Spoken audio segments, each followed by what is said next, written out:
Le 16 novembre 1581, dans les couloirs glacés de la résidence d'Alexandrovskaya Sloboda, un cri déchirant perce le silence hivernal de la Russie. « J'ai tué mon fils! J'ai tué mon fils !» Ces mots, hurlés par Ivan le Terrible lui-même, marquent l'instant où un père devient le bourreau de son propre héritier, où un tsar détruit de ses mains l'avenir de sa dynastie. Dans un accès de rage incontrôlable, le premier souverain de toutes les Russies vient de frapper mortellement son fils Ivan Ivanovitch avec son sceptre de fer. Ce geste d'une violence inouïe scelle le destin tragique d'un empire et plonge toute une nation dans le chaos. Cette tragédie familiale qui bouleverse l'histoire russe ne surgit pas du néant. Elle trouve ses racines dans les traumatismes d'une enfance brisée, dans la corruption d'un pouvoir absolu exercé sans limite, et dans la paranoïa dévorante d'un homme qui ne put jamais guérir des blessures de son passé. Pour comprendre comment un père en vient à tuer son fils de ses propres mains, il faut remonter aux origines de cette malédiction qui frappe la dynastie des Riourikides. L'histoire d'Ivan le Terrible n'est pas seulement celle d'un tyran sanguinaire, c'est le récit d'une descente aux enfers qui transforme progressivement un enfant traumatisé en monstre couronné. C'est l'illustration parfaite de la façon dont les blessures non soignées peuvent corrompre une âme et détruire non seulement un homme, mais tout un peuple. Cette tragédie shakespearienne nous révèle les dangers du pouvoir absolu exercé par un esprit malade et les conséquences terrifiantes qui en découlent lorsque la folie s'empare du trône. Ivan Vassilievitch naît le 25 août 1530 dans un palais déjà empoisonné par la violence et les complots.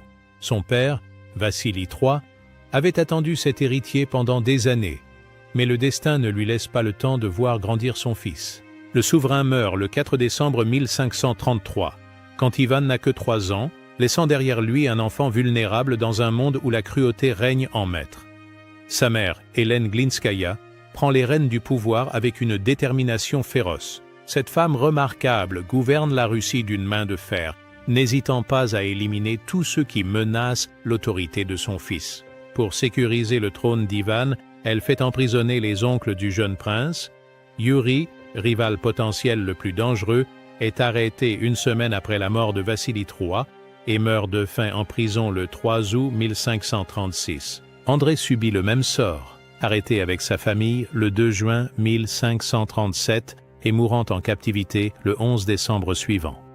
Mais même cette mère protectrice ne peut échapper au poison de la cour. Le 3 avril 1538, Hélène Glinskaya s'effondre et meurt dans d'atroces souffrances, probablement empoisonnée par les boyards qui convoitent le pouvoir. Ivan, âgé de 8 ans seulement, vient de perdre son dernier, rempart contre la brutalité du monde adulte. Avec la mort de sa mère commence le calvaire du jeune Ivan. Le pouvoir se partage entre différentes factions de boyards. Les Chouïski, les Glinski, les Bielski, qui se disputent l'influence sur l'enfant royal. Ces familles aristocratiques transforment le palais en champ de bataille, utilisant le petit prince comme un pion dans leurs machinations politiques. L'enfant qui hier encore était vénéré et respecté se retrouve du jour au lendemain négligé, méprisé, parfois même affamé. Les boyards ne prennent même plus la peine de dissimuler leur mépris pour cet orphelin qui leur fait obstacle. Dans une lettre poignante qu'il écrira plus tard au prince André Kourbski, Ivan décrit cette période avec une amertume qui n'a pas d'âge. « On m'a élevé dans la honte et la misère, comme les enfants étrangers, comme les enfants des pauvres, ou la plus petite valetaille. On n'avait parfois pas de vêtements propres, tout était troué, vieux et sale. Parfois on avait faim, très faim. Cette humiliation constante forge le caractère du futur tsar. Ivan développe une crainte permanente d'être assassiné, une méfiance maladive envers tous ceux qui l'entourent. En 1572, devenu adulte, il confiera encore « On me persécute, on me chasse de mes terres, je suis perpétuellement et partout en danger. » Cette paranoïa, née dans l'enfance, ne le quittera jamais. Un épisode particulièrement traumatisant marque à jamais l'esprit du jeune Ivan.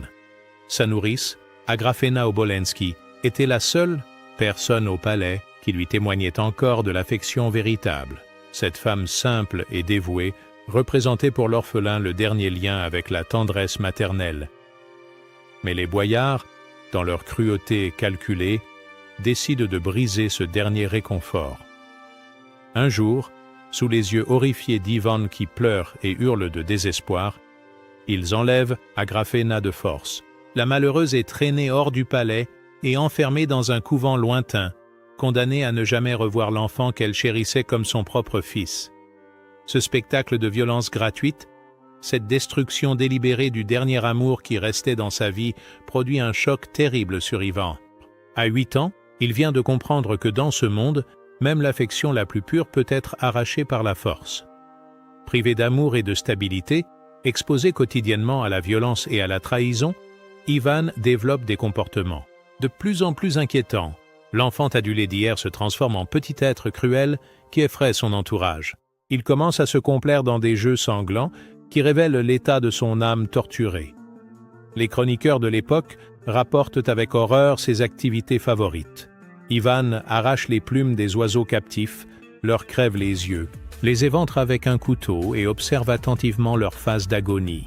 Du haut des terrasses du palais, il précipite des petits chiens dans la cour d'allée et rit de les voir se briser les membres sur les dalles de pierre. Ces actes de cruauté précoce ne sont pas de simples caprices d'enfants. Ils révèlent un esprit déjà profondément perturbé par les traumatismes subis. Cette violence gratuite exercée sur des créatures sans défense préfigure les horreurs que commettra plus tard le tsar adulte. Dans ces tortures d'animaux, on devine déjà le futur bourreau de son peuple, l'homme qui fera massacrer des milliers d'innocents et finira par tuer son propre fils. Les boyards, dans leur aveuglement, ont créé un monstre qu'ils ne pourront plus contrôler. Dès cette période, certains traits problématiques de la personnalité d'Ivan se révèlent au grand jour. À partir de 1543, quand il n'a que 13 ans, il ordonne diverses exécutions et cherche délibérément à inspirer la peur autour de lui. Il comprend instinctivement que dans ce monde impitoyable, seule la terreur peut lui garantir le respect et la soumission. Un épisode particulièrement révélateur se produit le 3 septembre 1545. Ivan, âgé de 15 ans, fait trancher la langue d'une personne qui aurait prononcé une parole impolie en sa présence. Cette réaction disproportionnée montre que l'adolescent a déjà intégré les codes de violence qui régissent son univers. Pour lui, le moindre manque de respect doit être puni de la façon la plus brutale possible. Cette spirale de violence ne connaîtra un répit qu'avec le grand incendie de Moscou en 1547, événement qui marque, selon les chroniqueurs, une prise de conscience temporaire chez le jeune homme. Sa bonne éducation et sa piété profonde lui permettent alors de revêtir le rôle du bon tsar, respectueux de Dieu et du clergé. Mais cette façade de respectabilité ne fait que masquer les démons qui continuent de le ronger. Le 16 janvier 1547, dans la somptueuse cathédrale de la Dormition au Kremlin, Ivan Vassilievitch se fait sacré premier tsar de toute les Russies. À 17 ans, il devient le premier souverain russe à porter ce titre qui le place au-dessus des simples grands princes et revendique l'héritage prestigieux de l'Empire byzantin. Cette cérémonie grandiose marque officiellement la naissance de l'Empire russe et l'avènement d'un pouvoir absolu que le jeune homme compte bien exercer sans partage. Le titre de tsar, déformation du mot latin « César », n'est pas qu'une simple appellation. Il représente pour Ivan une investiture divine qui lui confère une autorité illimitée sur ses sujets. Dans son esprit tourmenté, ce couronnement efface symboliquement les humiliations de l'enfance et lui donne enfin les moyens de sa vengeance contre tous ceux qui l'ont fait souffrir. Le petit orphelin méprisé devient d'un coup le maître absolu de l'immense Russie. Pour lui, par le mariage de son grand-père Ivan III avec la princesse Zoé Paléologue, nièce du dernier empereur byzantin mort en défendant Constantinople, le tsarat de Moscou est devenu la troisième Rome. Après la chute de Constantinople en 1453, Moscou se considère comme l'héritière légitime de l'Empire romain d'Orient et la protectrice de la foi orthodoxe. Cette conception messianique du pouvoir nourrit la mégalomanie naissante d'Ivan et justifie à ses yeux tous les excès à venir. Quelques semaines après son couronnement, Ivan entreprend de se trouver une épouse digne de son nouveau statut. Mais le jeune tsar, traumatisé par les trahisons de l'enfance, ne fait confiance à personne pour organiser une alliance matrimoniale traditionnelle. Il décide donc d'organiser un concours de beauté sans précédent dans l'histoire russe. Des centaines de jeunes filles nobles sont convoquées au Kremlin pour participer à cette sélection extraordinaire. Elles viennent de tous les coins de l'Empire, accompagnées de leurs familles qui rêvent de voir leur fille accéder au trône. Pendant des semaines, le palais bruisse d'intrigues et de compétitions acharnées entre les prétendantes et leurs protecteurs. Ivan examine personnellement chaque candidate, recherchant non seulement la beauté physique, mais aussi les qualités morales qui pourraient tempérer son caractère violent. Il sait instinctivement qu'il a besoin d'une épouse capable de l'apaiser, de canaliser ses instincts destructeurs, de lui apporter cette stabilité émotionnelle qui lui a toujours fait défaut. Parmi toutes ces prétendantes se trouve Anastasia Romanovna Zakharina, une jeune fille de 17 ans issue d'une famille de boyards fidèles au trône. Elle ne possède peut-être pas la beauté spectaculaire de certaines rivales, mais elle dégage quelque chose d'unique qui frappe immédiatement Ivan, une douceur naturelle, une intelligence lumineuse et une pureté d'âme qui contrastent violemment avec la corruption ambiante de la cour. Anastasia n'est pas grande, mais son charmant visage encadré de longs cheveux châtain clair rayonne d'une bonté authentique.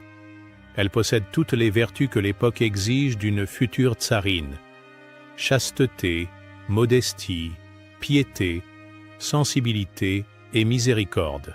Mais au-delà de ces qualités conventionnelles, elle fait preuve d'une force de caractère et d'une sagesse remarquables qui séduisent Ivan bien plus que la simple beauté physique. Le choix du tsar se porte sur elle sans hésitation.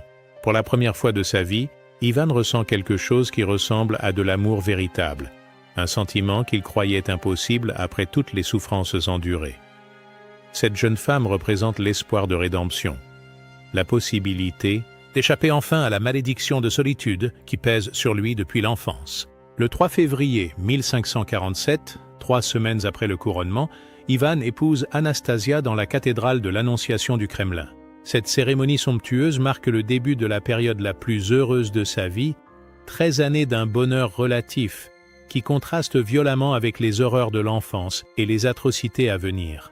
Les frères d'Anastasia, Daniel et Nikita Romanov, préparent le lit nuptial selon la tradition et conduisent Ivan au bain rituel. Ces hommes intègres deviennent rapidement des compagnons de confiance du tsar, lui apportant enfin cette stabilité relationnelle qui lui avait toujours manqué. Pour la première fois depuis la mort de sa nourrice, Ivan côtoie des personnes en qui il peut avoir confiance. Anastasia gagne immédiatement l'amour du peuple en distribuant généreusement l'aumône aux mendiants et en intercédant en faveur des plus démunis. Sa piété ardente, bien différente de celle plus intellectuelle de son époux, touche les cœurs simples. Alors qu'Ivan, élevé dans l'orgueil du pouvoir, dialogue d'égal à égal avec les plus hauts prélats, Anastasia vit naturellement aux côtés de ses semblables et s'efforce de compatir à leurs souffrances. Anastasia accomplit ce que personne n'avait réussi avant elle, apprivoiser la bête qui sommeille en Ivan. Son influence modératrice sur le caractère volcanique de son époux devient rapidement évidente pour tous les observateurs de la cour. Sir Jerome Orsi, agent de la compagnie anglaise et diplomate, témoigne de cette transformation. Bien qu'il fût jeune et tumultueux, elle le gouvernait avec une affabilité et une sagesse admirables. Sous son influence bienveillante, Ivan prend des décisions qui auraient été impensables dans ces périodes de violence. Il annule des condamnations à mort, interdit les combats, d'ours contre des criminels qu'il affectionnait pourtant, modère les châtiments corporels et fait preuve d'une clémence inhabituelle envers ses opposants. Cette femme exceptionnelle parvient à réveiller ce qui restait d'humanité chez le jeune tsar. Elle lui donne 6 enfants, dont la plupart meurent en bas âge comme c'est fréquent à l'époque. Anna en 1548, décédée en 1550. Maria en 1550 et morte jeune. Dimitri en 1552, noyé accidentellement à 1 an. Ivan en 1554, Eudoxie en 1556, morte à 2 ans, et Fédor en 1557. Seuls les 2 garçons, Ivan et Fédor, survivront jusqu'à l'âge adulte, mais cette maternité difficile épuise progressivement la santé fragile d'Anastasia. Pendant cette période bénie, Ivan gouverne entouré d'un conseil choisi, composé d'hommes sages et compétents, le métropolite Macquarie, figure paternelle spirituelle qui remplace en partie le père perdu, le prêtre Sylvestre, conseiller éclairé, Alexei Adachev, administrateur talentueux, et peut-être le prince André. Kourovski, futur ennemi mais alors ami fidèle. Ces hommes intègres tempèrent les colères du tsar et l'orientent vers des réformes constructives. Le règne d'Ivan durant ces 13 années se distingue par des transformations importantes qui modernisent la Russie. Création d'un nouveau code de loi, le Soudebnik de 1550, qui unifie la justice dans tout l'Empire. Réforme de l'administration locale qui limite le pouvoir arbitraire des gouverneurs. Développement de l'instruction et création des premières écoles. Expansion territoriale avec la conquête brillante de Kazan en 1552 et d'Astrakhan en 1556, qui ouvre aux Russes les immenses territoires de la Sibérie. Ces victoires militaires redonnent à la Russie une fierté nationale et placent Ivan au rang des grands conquérants. La prise de Kazan, en particulier, après un siège héroïque, libère définitivement les Russes de la menace tatare qui pesait sur eux depuis des siècles. Pour commémorer cette victoire, Ivan fait construire la célèbre cathédrale Saint-Basile le Bienheureux sur la place Rouge, chef-d'œuvre architectural qui symbolise encore aujourd'hui la Russie dans le monde entier. Ces années représentent l'apogée du règne d'Ivan, la période où ses qualités exceptionnelles, intelligence, culture, vision politique, s'expriment pleinement sans être corrompus par la paranoïa. Anastasia, par sa seule présence, maintient son époux dans un équilibre précaire mais réel, prouvant que même les âmes les plus torturées peuvent trouver la paix dans l'amour véritable. L'été 1560 marque le tournant décisif dans la vie d'Ivan Lui, terrible et dans l'histoire de la Russie. Anastasia, épuisée par ses grossesses répétées et affaiblie par une maladie mystérieuse qui la consume lentement, commence à dépérir sous les yeux impuissants de son époux. Cette femme, qui avait su maintenir l'équilibre mental fragile du tsar pendant 13 années précieuses, sent ses forces l'abandonner. Durant le terrible incendie qui ravage Moscou cette année-là, Anastasia est prise de crises nerveuses effroyables qui la font délirer. Le spectacle des flammes qui dévorent, la capitale semble réveiller en elle des terreurs ancestrales. Ses cris de détresse résonnent dans tout le palais, tandis qu'Ivan, désemparé, fait tout ce qui est en son pouvoir pour la sauver. Sur ordre du tsar, la tsarine est transportée en urgence sur une civière jusqu'à la résidence de Kolomenskoï, loin des fumées toxiques et du chaos de la ville en feu. Mais ce déplacement précipité aggrave encore son état. Entourée des meilleurs médecins de l'Empire, soignée avec tous les remèdes connus de l'époque, Anastasia s'affaiblit dramatiquement jour après jour. Le 7 août 1560, au petit matin, Anastasia Romanovna rend son dernier souffle après une crise d'apoplexie qui la terrasse définitivement. Ivan, qui n'avait pas quitté son chevet depuis des semaines, pousse un hurlement de douleur qui glace tous ceux qui l'entendent. La douce et blanche colombe, qui avait apaisé ses démons, vient de s'envoler à jamais, emportant avec elle les derniers vestiges d'humanité du tsar.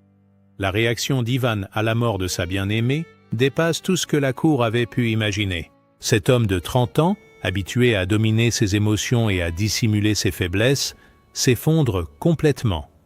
2 serviteurs robustes doivent soutenir sa grande carcasse pour lui permettre de marcher derrière le cortège funèbre jusqu'à la cathédrale de l'Archange Saint-Michel où repose désormais Anastasia. Pendant les premiers jours, Ivan semble sur le point de sombrer dans la folie. Il refuse de s'alimenter, ne dort plus et répète sans cesse des mots sans suite en fixant le vide de ses yeux rougis. Sa douleur est si intense, si visible, que même ses ennemis les plus acharnés ressentent une forme de compassion pour cet homme brisé qui vient de perdre son unique raison de vivre. Mais cette phase de prostration ne dure pas.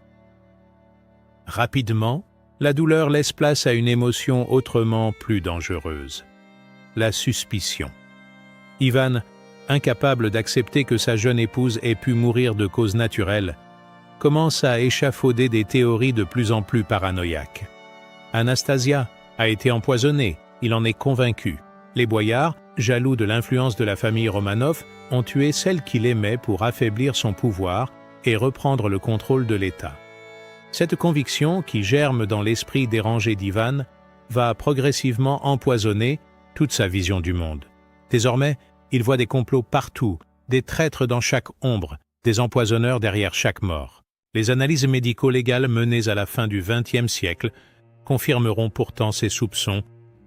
Les restes d'Anastasia révèlent effectivement des concentrations mortelles d'arsenic, de plomb et de mercure, bien au-delà de ce qu'auraient pu causer les cosmétiques de l'époque.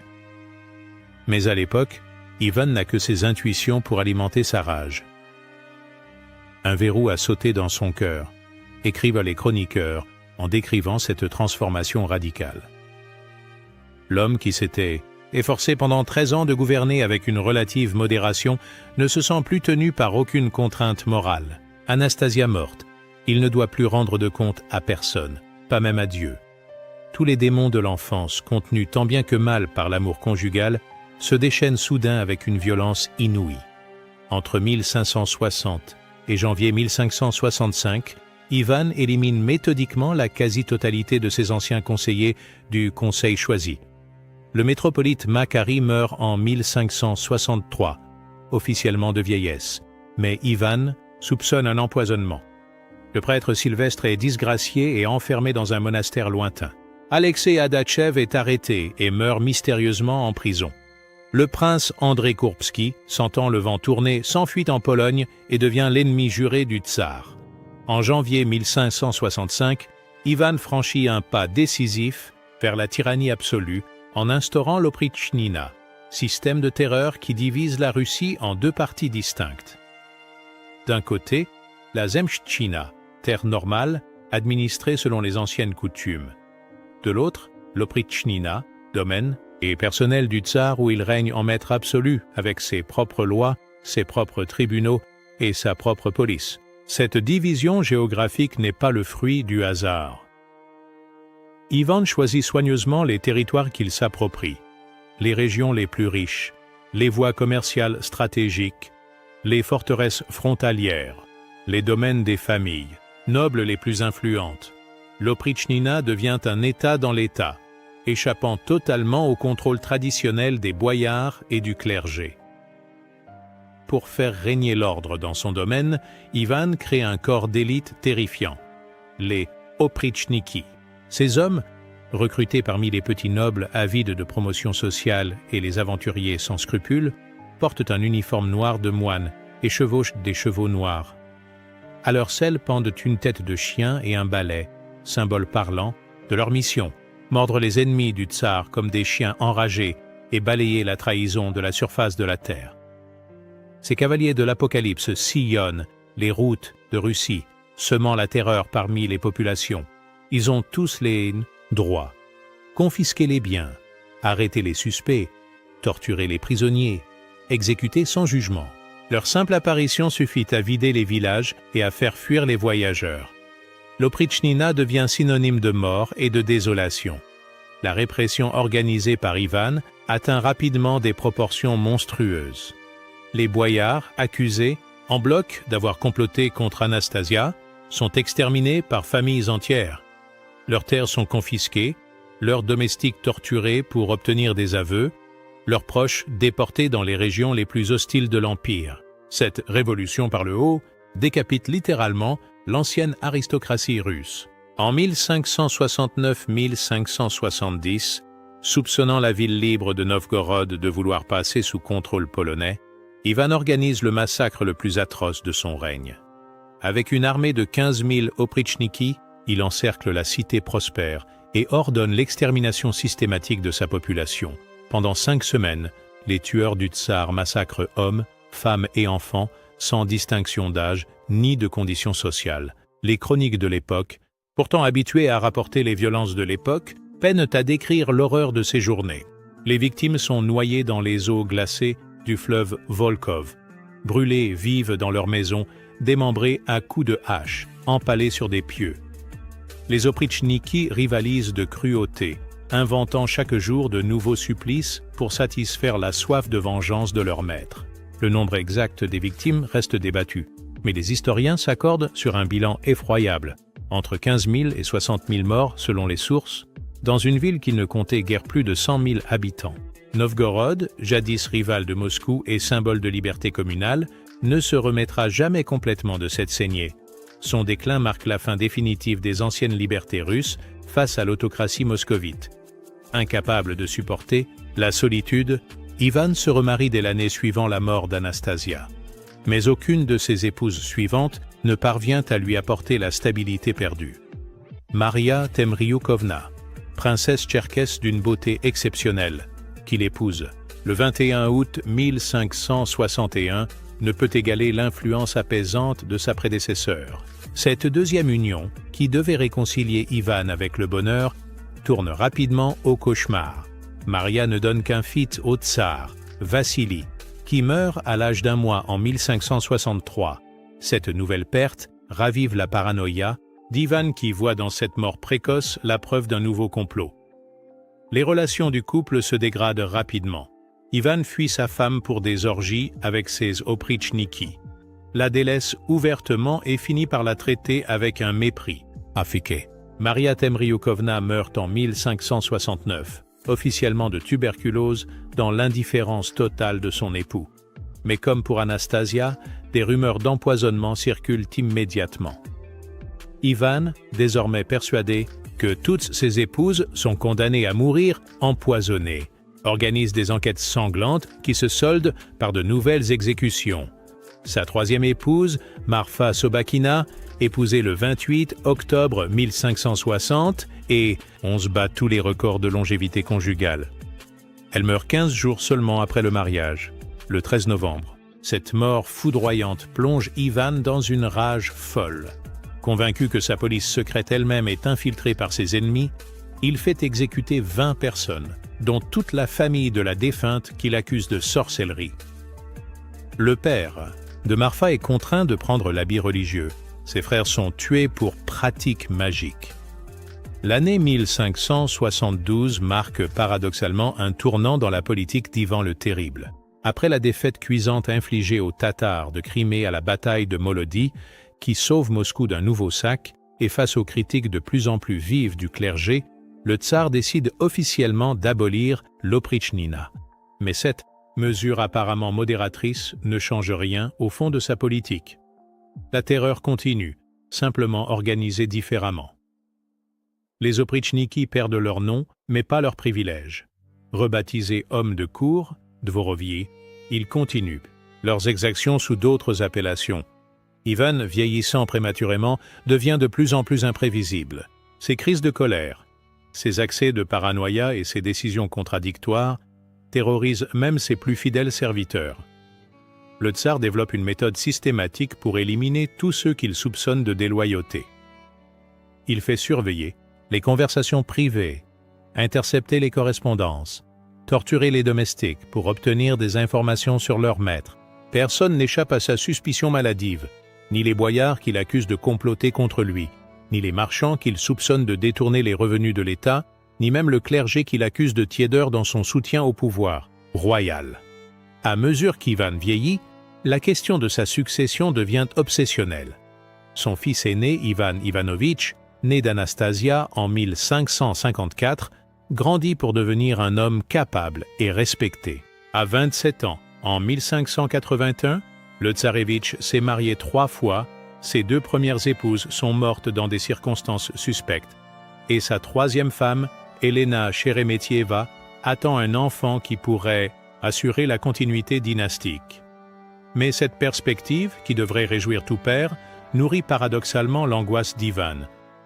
Dans son esprit malade, l'héritier capable représente une menace potentielle. Il voit dans chaque initiative de son fils une tentative de complot, dans chaque marque de popularité du jeune homme une preuve de déloyauté. Cette rivalité fantasmée entre père et fils empoisonne progressivement leurs relations. Le tsarévitch Ivan, contrairement à son père, jouit d'une réputation de modération et de sagesse. Les boyards survivants voient en lui l'espoir d'un retour à un gouvernement plus équilibré après des décennies de terreur. Cette popularité naissante exaspère Ivan le Terrible, qui y décèle les signes d'une conspiration dirigée contre son autorité. Parallèlement à ses préoccupations dynastiques, Ivan continue sa quête désespérée d'une épouse qui pourrait remplacer Anastasia. Ses 4e, 5e et 6e mariages ne sont qu'une succession d'échecs qui alimentent sa paranoïa grandissante. Anna Koltovskaya, épousée le 29 avril 1572, ne trouve pas grâce à ses yeux. En 1575, le tsar l'envoie finir ses jours dans un couvent avec ces mots terribles « Tu as maigri et je n'aime pas les maigres ». Cette répudiation brutale illustre l'instabilité émotionnelle croissante du souverain, incapable de relations durables avec qui que ce soit. Ses liaisons suivantes avec Anna Vassilchikova en 1574, puis Vassilissa Melantieva en 1576 se soldent par des ruptures tout aussi violentes. Maria Dolgoroukai, épousée brièvement, disparaît si rapidement des chroniques que les historiens peinent à établir les circonstances exactes de cette union fantôme. Enfin, en 1580, Ivan épouse Maria Nagaïa, qui lui donne un dernier fils, Dimitri, en 1582. Mais même cette naissance tardive ne parvient pas à apaiser l'âme tourmentée du tsar vieillissant. Il soupçonne même sa dernière épouse de chercher à empoisonner ses fils légitimes pour faire de Dimitri l'unique héritier. Les années de violence et d'excès finissent par rattraper Ivan. À 50 ans, il ressemble à un vieillard, cheveux et barbe blanchis prématurément, corps voûté par les rhumatismes, mains tremblantes qui peinent à tenir fermement le sceptre royal. Les médecins de l'époque lui prescrivent du mercure en poudre pour soigner ce qu'il croit être la syphilis, ignorant que ce traitement empoisonne lentement son système nerveux. Cette intoxication progressive au mercure explique probablement l'aggravation de ses troubles mentaux. Ses crises de colère deviennent de plus en plus fréquentes et violentes, ses hallucinations plus vivaces, ses décisions plus erratiques. Il voit des ennemis partout, entend des voix qui lui parlent. La nuit se réveille en hurlant, persuadé qu'on veut l'assassiner. Les courtisans apprennent à reconnaître les signes avant-coureurs de ses accès de rage. Les yeux qui se fixent dans le vide, les mâchoires qui se contractent, les poings qui se serrent convulsivement autour de son bâton de fer.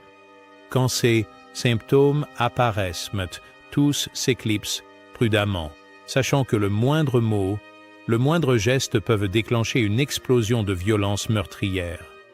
Progressivement, Ivan s'enferme dans sa résidence d'Alexandrovskaya Sloboda, véritable forteresse où il se croit à l'abri de tous les complots qu'il imagine. Cette demeure, située à une centaine de kilomètres de Moscou, devient le centre névralgique d'un pouvoir de plus en plus coupé des réalités. Entouré uniquement de serviteurs terrifiés et d'oprichniki fanatisés, le tsar perd tout contact avec son peuple. Dans ce palais-prison, Ivan mène une existence de plus en plus déréglée. Il passe ses nuits à boire avec ses hommes de main, organise des orgies sacrilèges où les oprichniki parodient les offices religieux, torture personnellement les prisonniers amenés dans ses geôles. Cette vie dissolue accélère sa dégradation physique et mentale. Le jour, il se plonge dans la lecture obsessionnelle des Écritures, cherchant dans les textes sacrés la justification de ses crimes. Il se compare au roi d'Israël, se présente comme l'instrument de la colère divine chargée de châtier les pécheurs. Cette mystique délirante lui permet de justifier les pires atrocités comme autant d'œuvres pieds accomplis pour la plus grande gloire de Dieu. Même affaibli par l'âge et la maladie, Ivan n'a rien perdu de sa cruauté. En 1575, il fait étrangler le métropolite Philippe qui avait osé critiquer publiquement ses méthodes de gouvernement. Cet assassinat d'un haut dignitaire religieux provoque un scandale dans tout le monde orthodoxe, mais Ivan s'en moque éperdument. En 1579-1580, une nouvelle vague de répression frappe les derniers boyards qui avaient échappé aux purges précédentes. Des familles entières sont exterminées sur de simples soupçons, leurs biens confisqués, leurs noms rayés des registres officiels comme s'ils n'avaient jamais existé. Cette politique d'anéantissement systématique de l'ancienne noblesse vise à créer une nouvelle élite entièrement dévouée au pouvoir royal. Les exécutions publiques deviennent de plus en plus raffinées dans l'horreur. Ivan assiste personnellement au supplice, donnant des conseils aux bourreaux pour prolonger l'agonie des condamnés. Il fait construire des machines de torture perfectionnées, expérimente de nouveaux poisons, invente des châtiments inédits qui frappent d'épouvante même les observateurs étrangers habitués à la violence de leur époque. En cette fin d'automne 1581, l'atmosphère dans la résidence royale d'Alexandrovskaya Sloboda est plus lourde que jamais. Ivan le Terrible, âgé de 51 ans, vit reclus dans ce palais-forteresse avec son fils aîné, Ivan Ivanovitch, et la famille de ce dernier. Le tsar vieillissant, rongé par la maladie et les excès, ressemble à un fantôme de lui-même. Maigre, voûté, les cheveux blanchis, les mains tremblantes, à cause de l'intoxication progressive au mercure. Le tsarevitch Ivan, à 27 ans, représente tout ce que son père n'est plus. Jeune, vigoureux, respecté par la noblesse et aimé du peuple. Cette popularité grandissante exaspère de plus en plus Ivan le Terrible, qui y voit les signes d'une conspiration ourdie contre son autorité. Dans son esprit malade, son propre fils devient progressivement un rival à éliminer plutôt qu'un héritier à protéger.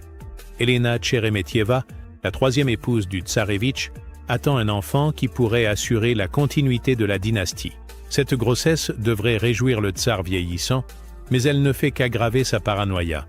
Il soupçonne sa belle-fille de vouloir empoisonner ses autres petits-enfants pour favoriser celui qu'elle porte, imagine des complots dans les moindres gestes de sa famille, interprète chaque conversation comme une preuve de trahison. Dans les jours qui précèdent le drame, les témoins remarquent une détérioration inquiétante de l'état mental d'Ivan. Ses crises de colère se multiplient, ses hallucinations deviennent plus fréquentes, ses décisions plus erratiques. Il passe des heures entières à fixer le vide en marmonnant des paroles incompréhensibles, puis explose soudain en invective contre des ennemis imaginaires. Le 15 novembre, il fait exécuter 3 serviteurs qu'il accuse d'avoir empoisonné sa nourriture. Le 16 au matin, il ordonne l'arrestation d'un prêtre qui aurait selon lui prononcé des prières suspectes.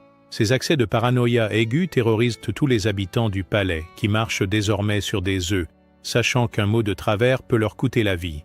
Le tsarevitch Ivan, inquiet de l'état de son père, tente de le raisonner avec la patience et la diplomatie qui le caractérisent. Mais ses efforts de conciliation ne font qu'irriter davantage le vieux tsar, qui interprète cette sollicitude comme une preuve d'hypocrisie. Dans son esprit dérangé, son fils joue la comédie de l'affection filiale pour mieux endormir sa méfiance avant de le renverser. Ce 6 novembre 1581, vers la fin de l'après-midi, Ivan le Terrible erre dans les couloirs de sa résidence en proie à une agitation croissante. L'intoxication au mercure et les excès d'alcool ont exacerbé ses troubles mentaux jusqu'au paroxysme. Il cherche des prétextes de colère, surveille les moindres faits et gestes de son entourage, guette les signes de la trahison qu'il est convaincu de déceler partout.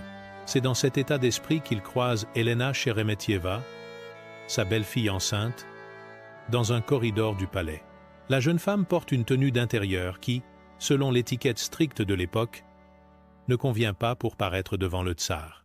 Cette robe légère, parfaitement appropriée dans l'intimité familiale, devient sous le regard déformé d'Ivan une provocation délibérée, un manque de respect intolérable à sa dignité royale. Dans l'esprit malade du tsar, cette simple négligence vestimentaire prend des proportions démesurées. Il y voit la preuve que sa belle-fille le méprise, qu'elle ne reconnaît plus son autorité, qu'elle participe au complot ourdi par son mari pour le détrôner. Cette interprétation délirante déclenche instantanément une de ses crises de rage les plus violentes. Sans un mot d'avertissement, Ivan se jette sur Elena Tcheremetieva et commence à la frapper avec une brutalité inouïe. Ses poings s'abattent sur le visage de la jeune femme enceinte, ses coups de pied visent le ventre qui porte l'enfant à naître.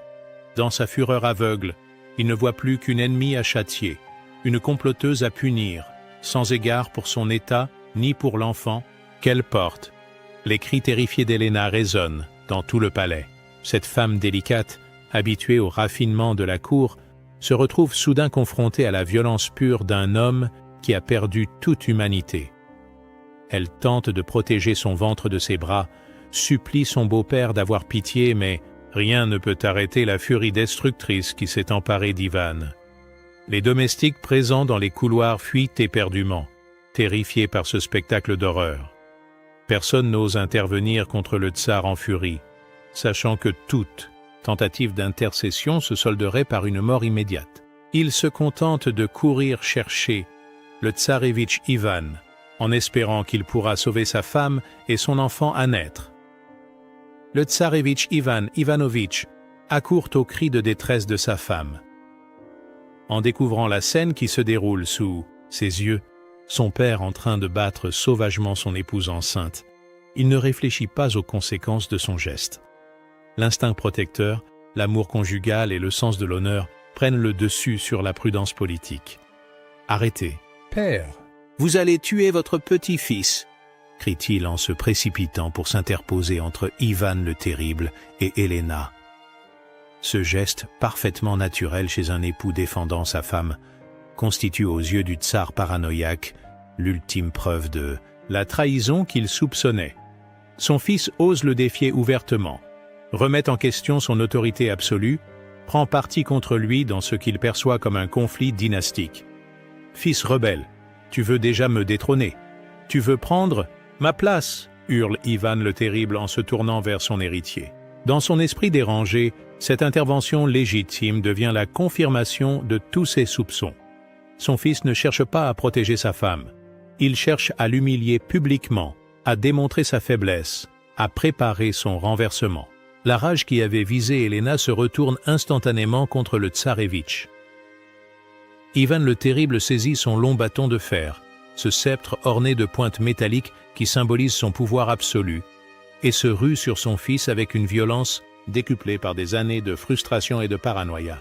Le premier coup atteint Ivan Ivanovitch au visage avec une force terrible.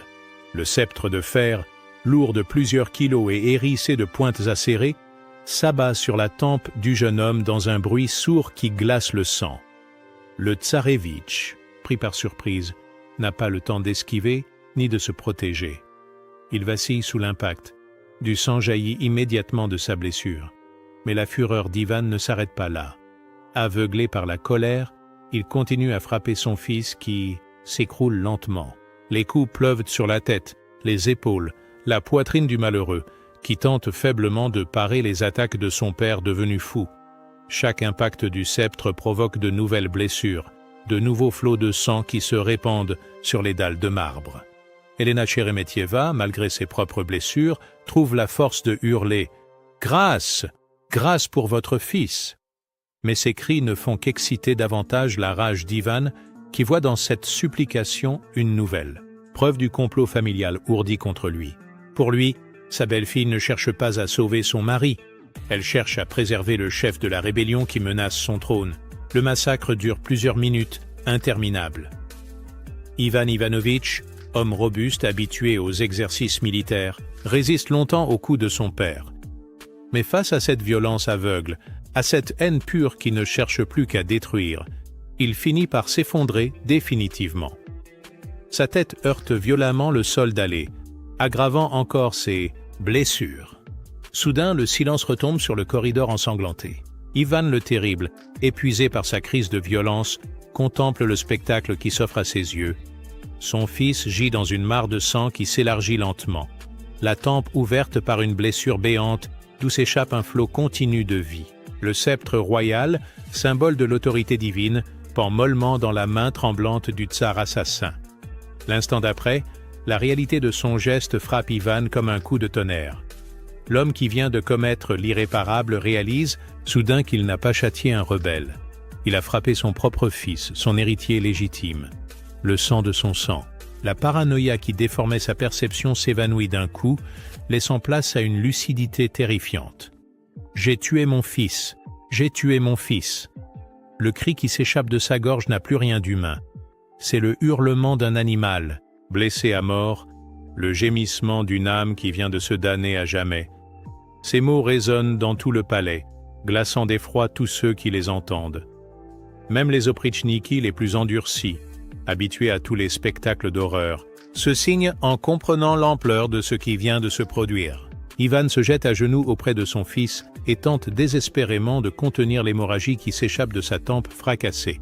Ses mains tremblantes souillée du sang de tant d'innocents, cherche maintenant à sauver celui qu'elles viennent de condamner. Il presse ses paumes contre la blessure béante, supplie son fils de lui pardonner, appelle les médecins à grands cris. « Mon fils, mon cher fils, pardonne-moi. Je ne savais pas ce que je faisais, » répète-t-il inlassablement, en berçant la tête ensanglantée du tsarévitch. Ses yeux, exorbités par l'horreur, le désespoir et la folie, selon les témoins, ne peuvent que se détacher du visage livide de son héritier.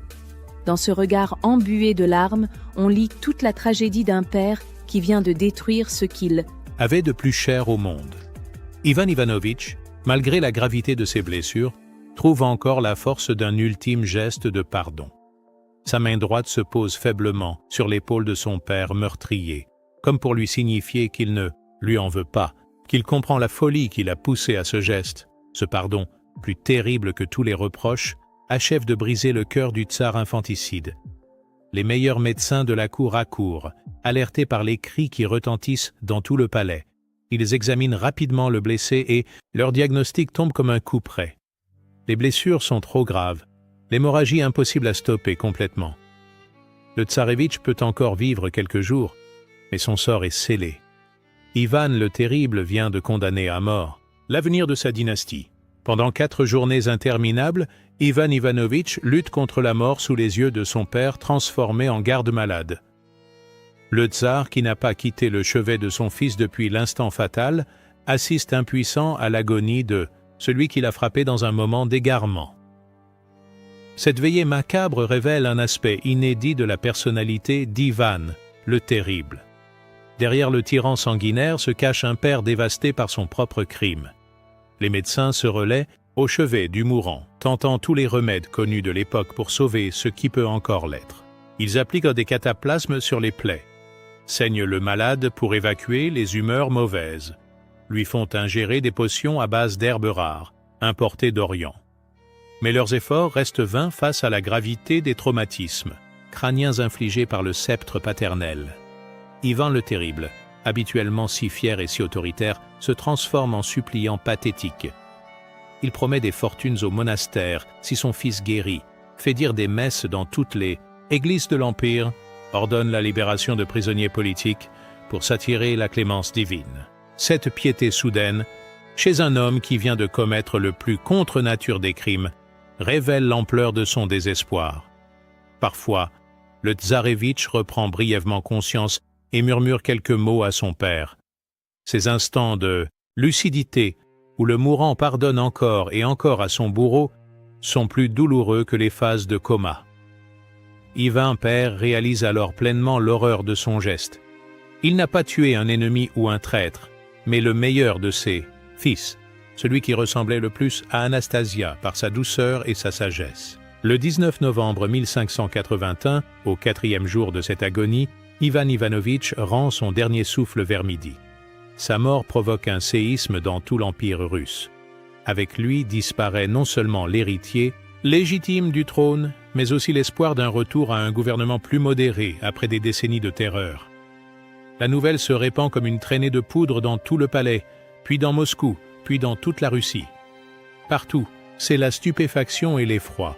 Comment un père a-t-il pu tuer son propre fils ? Comment le tsar, censé protéger sa dynastie, a-t-il pu la détruire de ses propres mains ? Cette transgression de l'ordre naturel bouleverse une société où l'autorité paternelle est sacrée. Ivan le Terrible, après avoir fermé les yeux de son fils, sombre dans une prostration qui inquiète son entourage. Pendant plusieurs jours, il refuse de s'alimenter, ne prononce plus un mot, reste prostré dans sa chambre en fixant le vide. Ceux qui l'approchent décrivent un homme vieilli de 10 ans en quelques heures, ratatiné par le remords et la culpabilité. Progressivement cependant, le tsar reprend ses esprits et organise les funérailles de son fils. Ces obsèques somptueuses, où il joue le rôle du père épouvanté mais innocent, révèlent encore une facette troublante de sa personnalité, sa capacité à se persuader qu'il n'est pas responsable de ses propres crimes. Dans les chroniques officielles, la mort du tsarévitch sera attribuée à une maladie soudaine. Avec la mort d'Ivan Ivanovitch, c'est tout l'avenir de la dynastie Srai. des Riurikides qui s'écroulent. Le second fils d'Ivan le Terrible, Fédor, âgé de 24 ans, souffre d'un retard mental qui le rend totalement inapte à gouverner. Cet homme débonnaire et pieux, obsédé par les sonneries de cloches et les cérémonies religieuses, ne possède aucune des qualités nécessaires pour diriger un empire aussi vaste et complexe que la Russie. Le troisième fils, Dimitri, né en 1582 de Maria Nagaïa, n'est encore qu'un nourrisson dont la légitimité est contestée par de nombreux boyards. De plus, Ivan le Terrible avait déjà contracté 3 mariages canoniques avant d'épouser Maria, ce qui rend cette union et sa descendance illégitimes aux yeux de l'Église orthodoxe. Cette crise successorale ouvre la voie au temps des troubles qui déchireront la Russie pendant plus de 20 ans après la mort d'Ivan. Les boyards survivants, les nobles polonais, les aventuriers de tous bords vont se disputer le trône vacant, plongeant le pays dans une anarchie sanglante qui ne prendra fin qu'avec l'élection de Michel Romanov en 1613. Ironiquement, c'est la famille d'Anastasia, les Romanov, qui finira par s'emparer du pouvoir et fonder la dynastie qui régnera sur la Russie jusqu'en 1917. Cette revanche posthume de la première épouse d'Ivan sur son mari, infanticide, ne manque pas de saveur historique. Après la mort de son fils, Ivan le Terrible n'est plus que l'ombre de lui-même.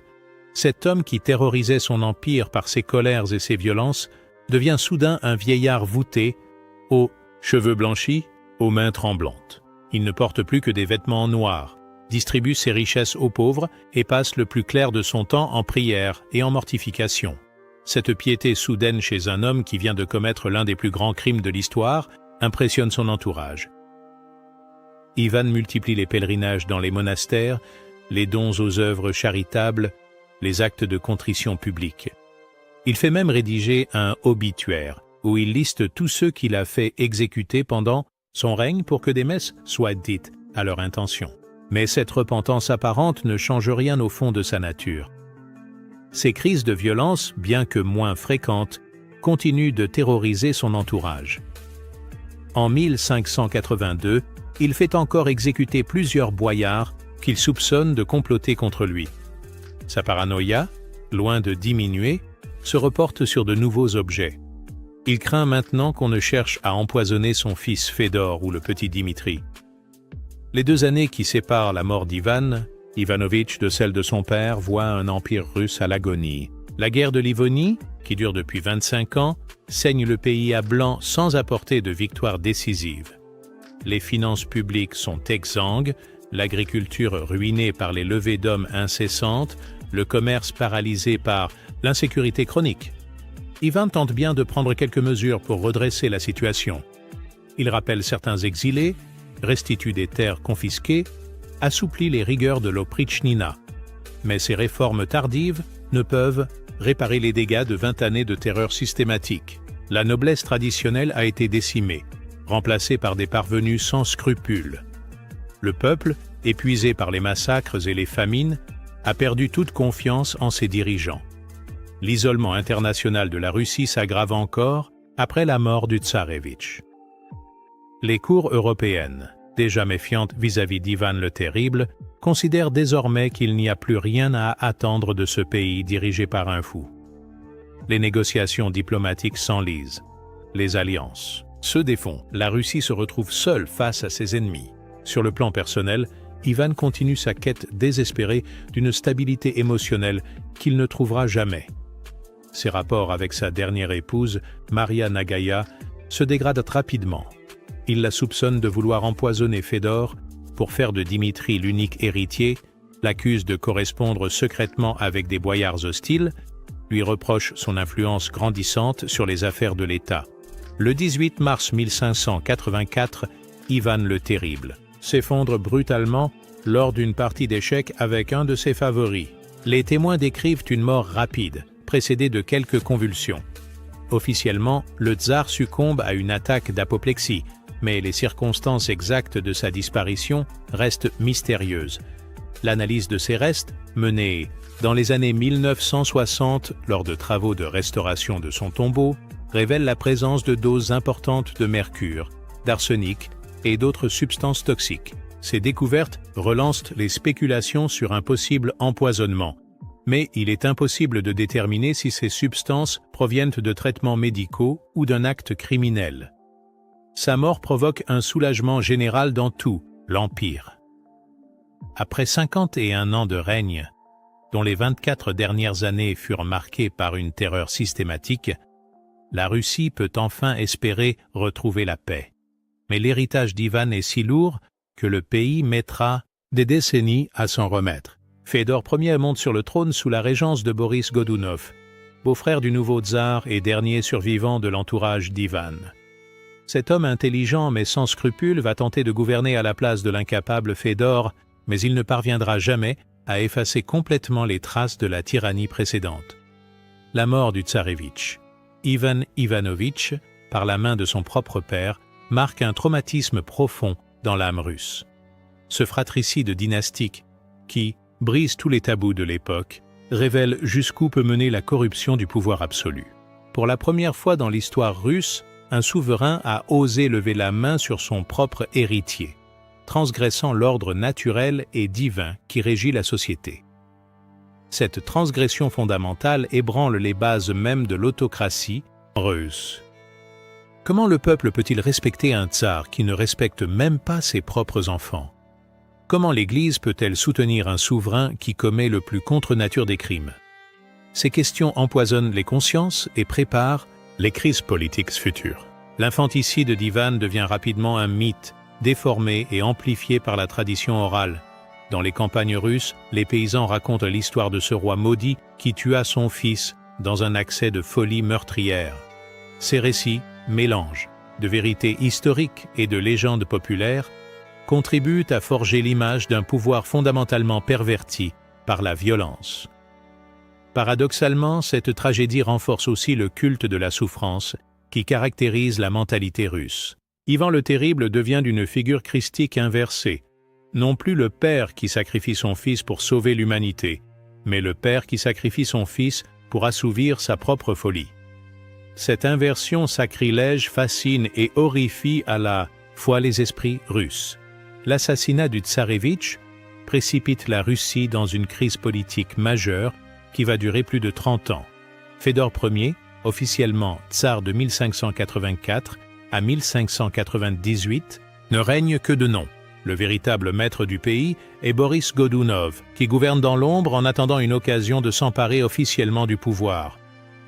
Cette régence officieuse crée une situation politique instable où l'autorité royale perd progressivement sa légitimité.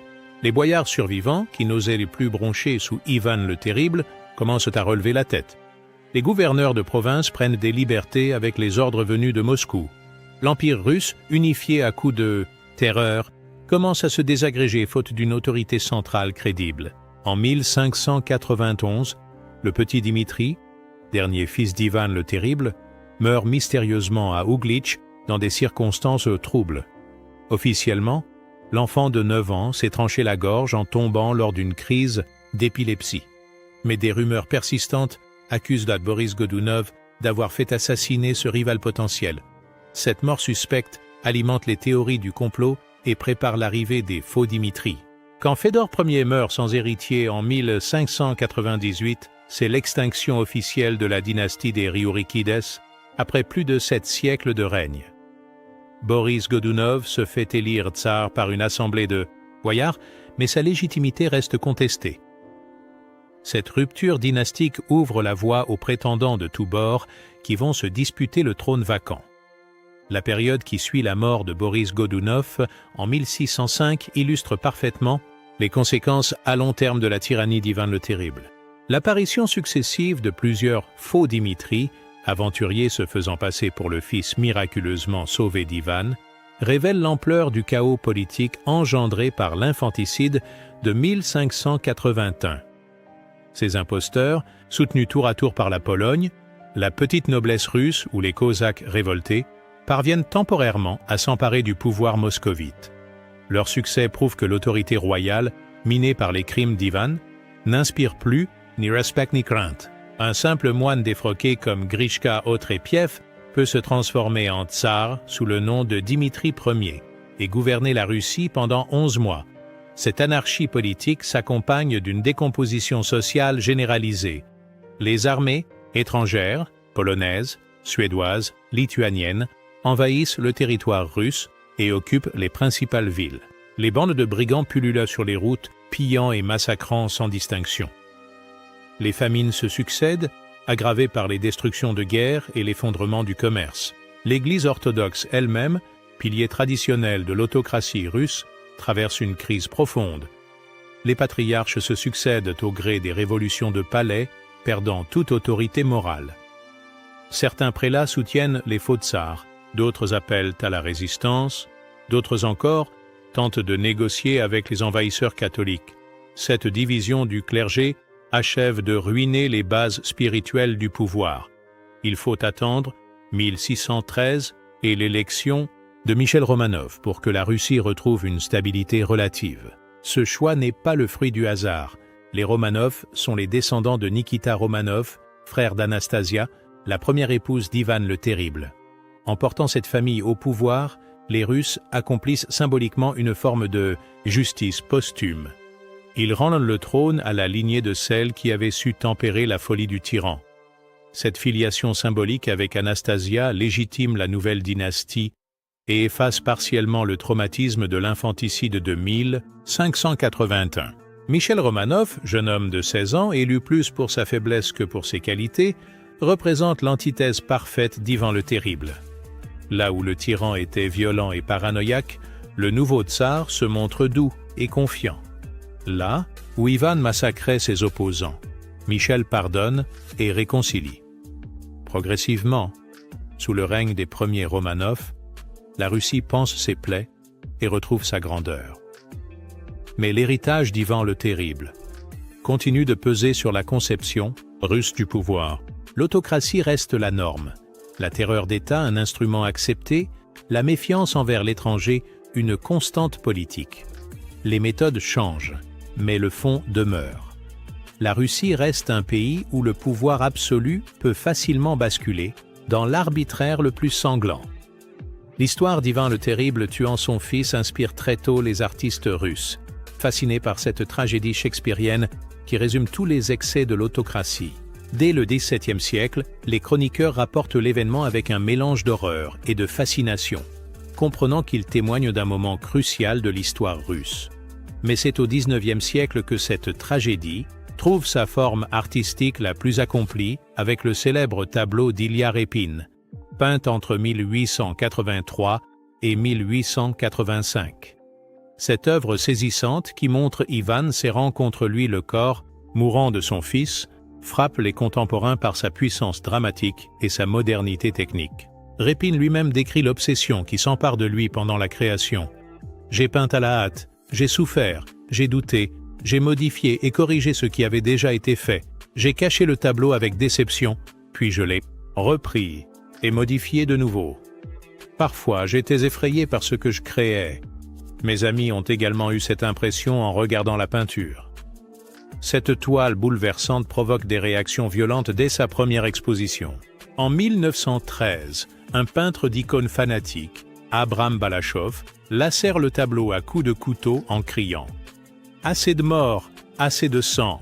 Cette attaque révèle l'impact psychologique persistant de la tragédie de 1581 sur la société russe. Plus de 3 siècles après les faits, l'infanticide d'Ivan continue de choquer et de bouleverser. En 2018, un autre vandalisme frappe l'œuvre de Répine. Un visiteur ivre brise la vitre de protection et endommage gravement la toile. L'auteur de cette dégradation explique son geste en affirmant que le tableau ne correspond pas aux faits historiques. Ces attaques répétées prouvent que l'histoire d'Ivan le Terrible reste un sujet sensible dans la Russie contemporaine. L'infanticide commis par Ivan le Terrible le 16 novembre 1581 dépasse largement le cadre d'un fait divers royal pour devenir une parabole universelle sur les dangers du pouvoir absolu. Cette tragédie illustre parfaitement comment les traumatismes de l'enfance, non soignés et amplifiés par l'exercice d'une autorité sans limite, peuvent transformer un être humain en monstre. L'histoire d'Ivan révèle aussi les mécanismes pervers de la paranoïa politique. Ce tsar, qui voyait des complots partout, finit par créer par ses propres excès les conditions de la rébellion qu'il redoutait, en massacrant la noblesse traditionnelle, en terrorisant son peuple, en éliminant tous ses conseillers modérés. Il se prive de tous les garde-fous qui auraient pu l'empêcher de commettre l'irréparable. Cette tragédie nous enseigne également que la violence engendre toujours plus de violence. Ivan, victime des brutalités de son enfance, devient à son tour bourreau de son entourage et finalement de sa propre famille. Cette spirale infernale ne s'arrête qu'avec la mort du tyran, mais ses effets continuent de se faire sentir pendant des générations. Enfin, l'histoire d'Ivan le Terrible montre les limites de la repentance tardive. Malgré ses manifestations de remords après la mort de son fils, malgré ses dons au monastère et ses mortifications publiques, le tsar ne parvient jamais à racheter son crime. Certains actes sont irréversibles, certaines blessures ne guérissent jamais, certaines fautes ne peuvent être pardonnées. Le 16 novembre 1581, quand Ivan le Terrible frappe mortellement son fils de son sceptre de fer, il accomplit plus qu'un simple crime. Il commet un acte qui résume et condense toute la tragédie de son règne. Ce geste d'une violence inouïe révèle jusqu'où peut mener un homme la corruption du pouvoir absolu mêlée aux blessures jamais cicatrisées d'une enfance brisée. Dans ce corridor ensanglanté d'Alexandrovskaya Sloboda, c'est toute l'histoire de la Russie du XVIe siècle qui se joue en quelques minutes terrifiantes. L'orphelin maltraité de 8 ans, l'adolescent couronné trop jeune, l'époux aimant devenu veuf inconsolable, le tsar paranoïaque rongé par la méfiance, se retrouvent réunis dans ce moment fatal où un père détruit de ses mains l'avenir de sa dynastie. Ivan avait pourtant tout pour devenir un grand souverain. L'intelligence remarquable, une éducation soignée, une vision politique claire et surtout l'amour d'une épouse exceptionnelle capable de tempérer ses instincts destructeurs. Pendant 13 années bénies, Anastasia avait réussi l'impossible.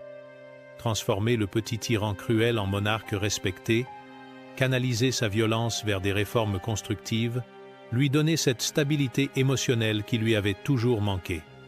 Mais la mort d'Anastasia en 1560 brise cet équilibre fragile et libère tous les démons contenus depuis l'enfance. La paranoïa, la cruauté, la méfiance maladive reprennent possession de son âme et ne la quitteront plus. Dès lors, Ivan devient progressivement l'esclave de ses propres obsessions, incapable de faire confiance à quiconque, y compris à son propre fils. Cette tragédie familiale transcende les circonstances particulières de l'époque pour devenir une métaphore universelle.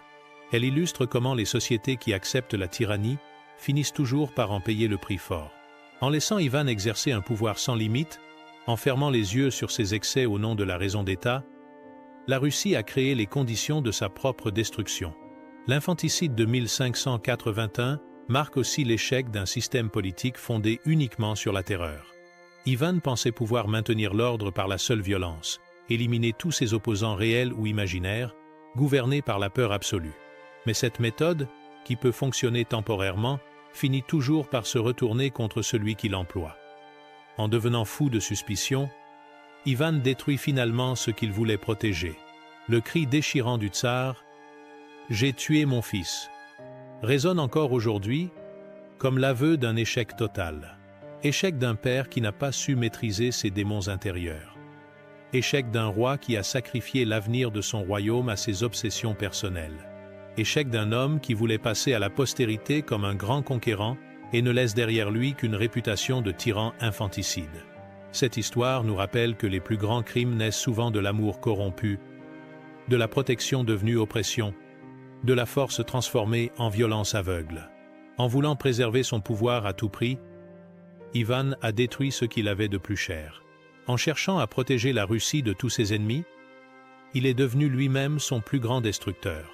La tragédie d'Ivan le Terrible nous enseigne enfin que certaines blessures de l'enfance, si elles ne sont pas soignées, peuvent empoisonner toute une vie et même détruire des générations futures. L'enfant traumatisé de 8 ans qui regardait enlever sa nourrice était déjà en germe le père infanticide de 51 ans. Entre ces deux moments terribles, il n'y a qu'une longue descente aux enfers, ponctuée de quelques rédemptions temporaires vite balayées par la résurgence des démons anciens. Cette leçon reste d'une actualité brûlante dans notre monde contemporain. où tant de dirigeants exercent encore un pouvoir sans limite, et où tant d'enfants grandissent dans la violence et l'abandon. L'histoire d'Ivan le Terrible nous met en garde contre les dangers de l'autocratie, mais aussi contre ceux de l'indifférence face à la souffrance des plus faibles.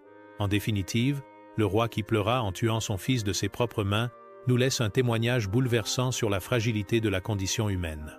Même les plus puissants de cette terre, même ceux qui disposent du droit de vie et de mort sur des millions d'êtres humains, restent prisonniers de leurs faiblesses et de leurs blessures.